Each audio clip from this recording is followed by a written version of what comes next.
Oui, je vais vous présenter un petit peu notre démarche. Bonjour à toutes, bonjour à tous. Alors, je m'aperçois que c'est une belle surprise que cette journée est remarquablement organisée, puisque nos deux interventions vont être tout à fait complémentaires.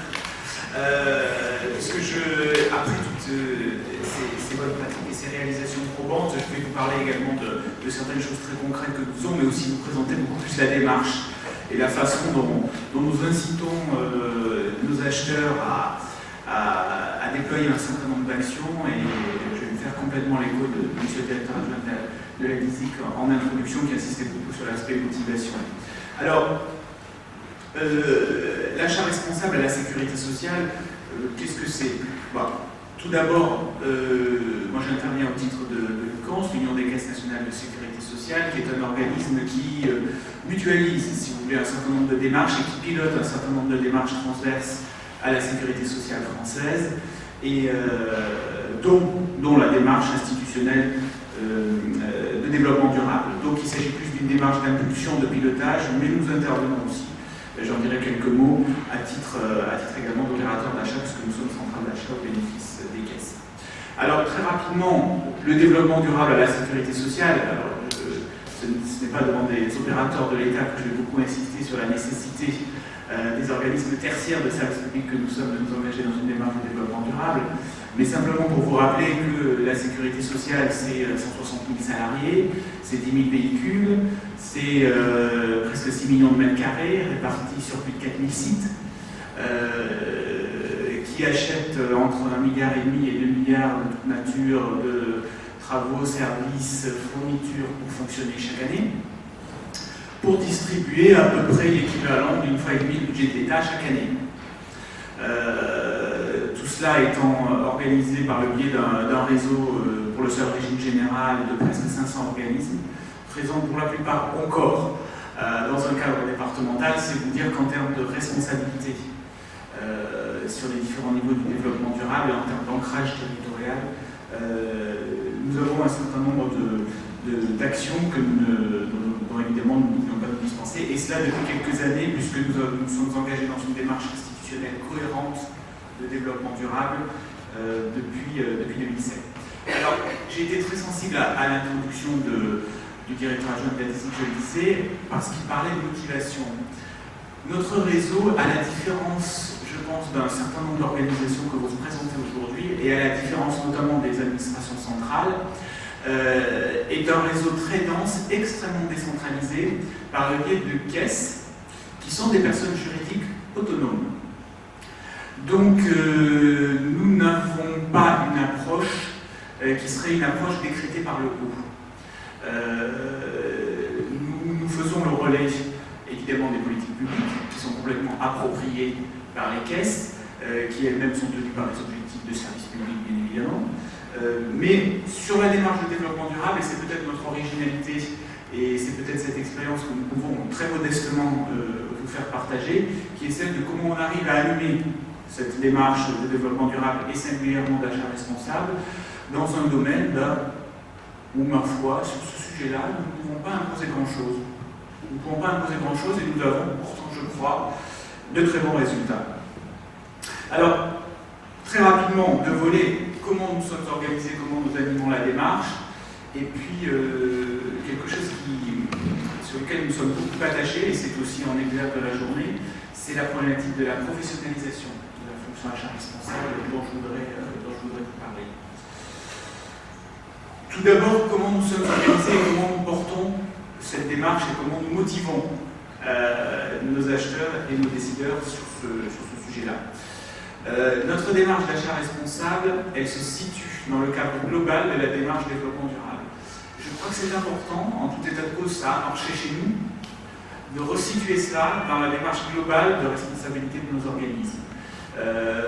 L'achat responsable, ce n'est pas quelque chose qui se fait comme ça de façon isolée, c'est un des volets de la responsabilité globale de nos organisations de services publics, et c'est important, je crois, en termes de cohérence et en termes de motivation des équipes, et aussi en termes d'affichage, ce qui peut avoir son importance, de resituer tout cela dans une démarche plus globale.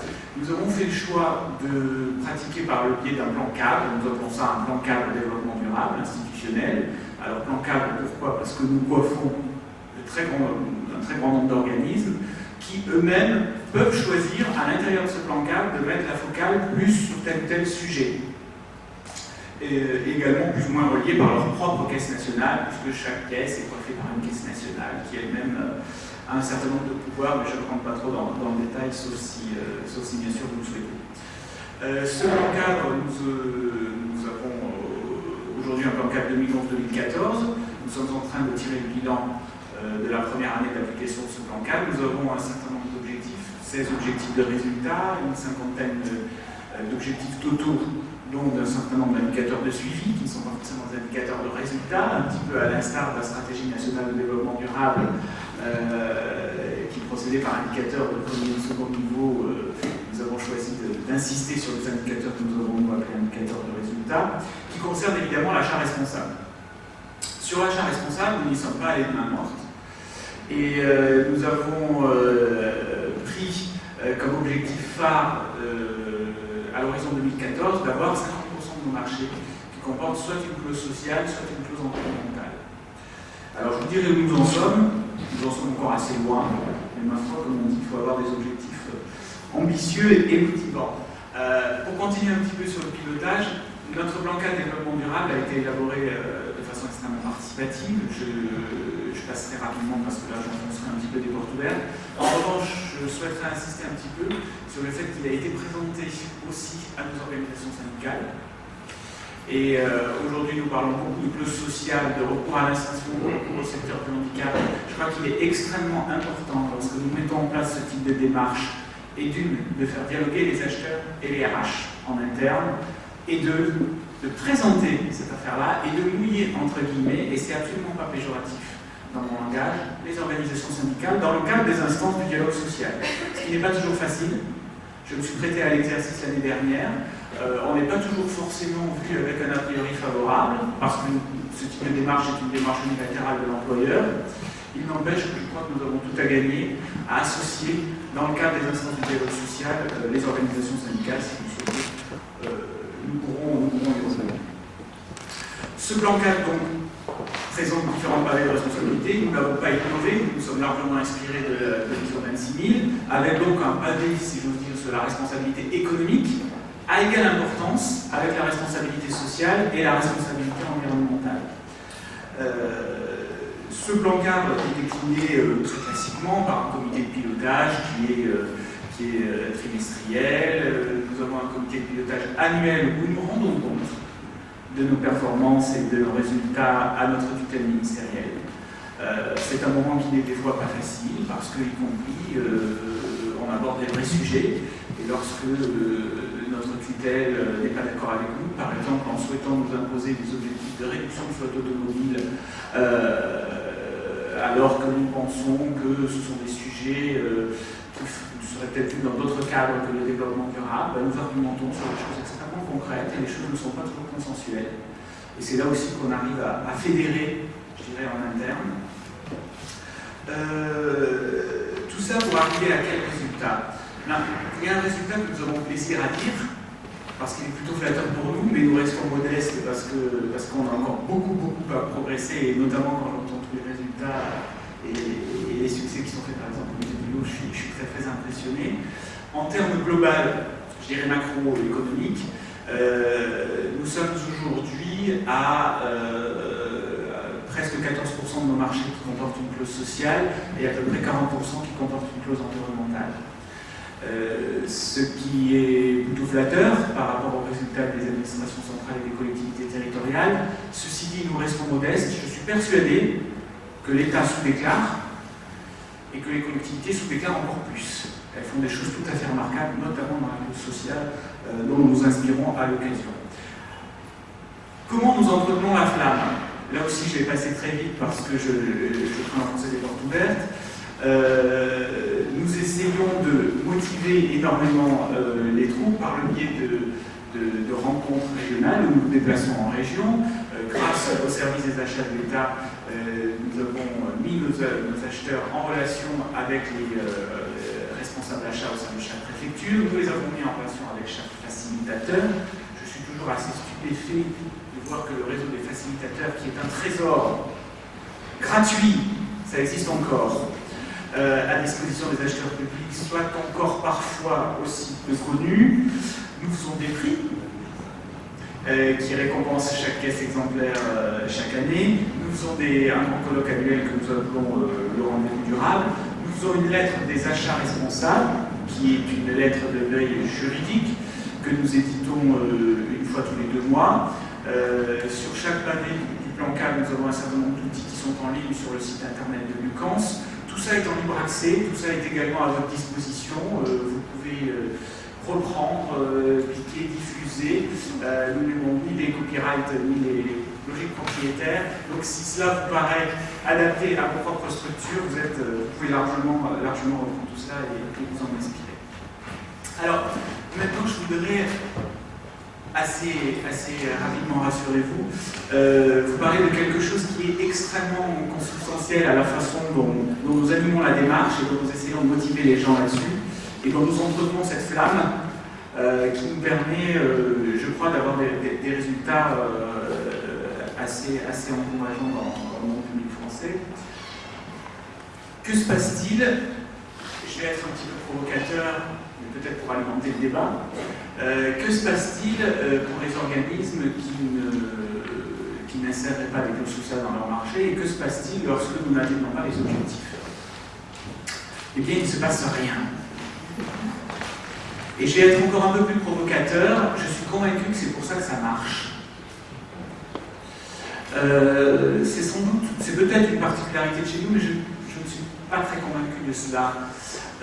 Sur ces sujets-là et sur le développement durable en général, je crois de moins en moins à des démarches de type top-down. Certes, il est absolument indispensable, le directeur adjoint de la DISIC le disait en introduction, que ce type de démarche soit soutenu par le sommet. C'est absolument indispensable. Ceci dit, que ce type de démarche soit imposé ex nihilo par le sommet, je n'y crois pas une traître seconde. Et sur ce plan-là, notre expérience, je crois, est assez intéressante. C'est pour cela aussi que nous avons fait le choix, contrairement aux administrations centrales, de ne pas conditionner le déblocage de crédits budgétaires à l'atteinte de critères de développement durable. C'est un choix délibéré dont nous nous félicitons tous les jours. Et ça n'est pas du tout faire injure aux collègues et amis du service d'achat d'État et du commissariat général qui sont ici et que je remercie pour leur soutien par ailleurs. Nous sommes délibérément en faux par rapport à cette pratique. Je suis absolument convaincu que sur ce sujet-là, bien davantage que des mécaniques relativement infernales de remontée d'indicateurs et des modalités de calcul très compliquées, il faut faire appel au sens citoyen de chacun, de chaque acheteur, et ça n'est pas faire preuve d'angélisme que de dire ça. Si nous arrivons, et c'est ce que nous essayons, encore une fois bien modestement de faire, si nous arrivons à coupler cet appel à la conviction de chacun avec un professionnalisme sans faille dans la façon d'appliquer les choses. C'est pour ça que je crois que nous essayons de ne pas faire d'angélisme. Encore une fois, ça a été dit en introduction. Comment arriver à inciter les gens? Les barrières sont avant tout des barrières de motivation et des barrières culturelles. Certes, il faut faire appel au sens citoyen de tout le monde, il faut aussi faire vibrer la corde sensible des acheteurs, qui est une corde experte, qui est une corde qui est donc sensible au professionnalisme, à la noblesse du métier, à la complexité parfois des sujets traités. Et nous ne nous privons pas d'agir sur ce sujet-là. Alors, professionnalisme de la fonction, nous avons mis en place, ça fait écho également à ce qui était présenté tout à l'heure sur le musée du Louvre, nous avons mis en place toute une série de formations. Nous avons maintenant, c'était un des premiers objectifs de notre plan cadre de 2014, un référent de développement durable dans chaque caisse. Ces référents de développement durable vont bénéficier d'une formation sur 3 jours. Ça a mis l'ambiance avec les directeurs de caisse, n'est-ce pas, de leur dire que nous allons leur prendre ces 3 jours. C'est un module de formation initiale. Nous allons également mettre en place à partir de l'automne un module de formation continue, selon un dispositif qui se fait beaucoup et qui paraît très adapté en matière de développement durable, qui est un module de revue entre pairs. Là aussi, le réseau se tire lui-même et le professionnalisme engendre le professionnalisme et on essaye de ne pas avoir une logique, encore une fois, top-down. Sur les achats responsables, nous avons également une formation dédié. Il y a entre 400 et 500 personnes qui font de l'achat, soit à titre exclusif ou principal, soit à titre secondaire. Donc nous avons un gros enjeu là-dessus. Et enfin, et je considère que c'est totalement dans l'aspect professionnalisation de la fonction, il ne faut pas esquiver le débat que nous avons en interne, que nos décideurs demandent d'avoir, qui est celui de quid dans des organismes publics qui sont soumis à des restrictions budgétaires qui ne sont pas prêts de s'atténuer. Quid du bien fondé de ce type de démarche par rapport à mes objectifs qui sont ceux de diminution des crédits de X%, que ce soit de fonctionnement ou d'investissement chaque année. Je crois qu'il ne faut pas fuir ce débat, il faut l'aborder très franchement et sans aucun complexe. Ce qui m'amène d'ailleurs parfois à changer d'axe argumentaire et à peut-être nous donner un petit peu des approches beaucoup globales qui nous amènent parfois à des estimations de retour sur investissement sur de très longues années. Ça, c'est plutôt sur le volet environnemental, donc je n'y attarde pas trop. Le comité exécutif de la sécurité sociale, je suis malheureusement trop long, nous a demandé de faire des études extrêmement précises sur le retour d'investissement de ce type de démarche. Nous allons avoir recours à un certain nombre de laboratoires de recherche, etc., dont nous ferons partager également les collègues du monde public. Je voudrais faire partager enfin quelques aussi expériences probantes, mais ce ne sera pas très original par rapport à ce que d'autres diront dans la journée. Le marché du nettoyage, par exemple, j'y pensais, puisque ça fait totalement écho à ce qu'a fait le musée du Louvre de la Caisse d'allocation familiale des Bouches-du-Rhône, par exemple. Le mieux disant social était aussi le moins disant financier, et en plus c'était une PME. Donc c'est un exemple que j'aime bien mettre en exergue. Plusieurs marchés régionaux, des URSSAF pour le recours au secteur adapté en matière de traitement des déclarations d'embauche, ça c'est du traitement tertiaire de masse. Nous avons été saisis pour accompagner les caisses d'allocation familiale dans le recours et au secteur de l'insertion et au secteur adapté sur le traitement et la numérisation du courrier entrant. Nous avons des flux absolument colossaux sur ce sujet-là. C'est un très gros travail parce qu'aujourd'hui la filière n'est pas en état de la prendre en charge. Donc nous allons travailler là-dessus. C'est un gros projet de longue haleine. Voilà, plusieurs projets également pour continuer la dynamique. Sur le handicap, nous ne faisons pas assez de choses.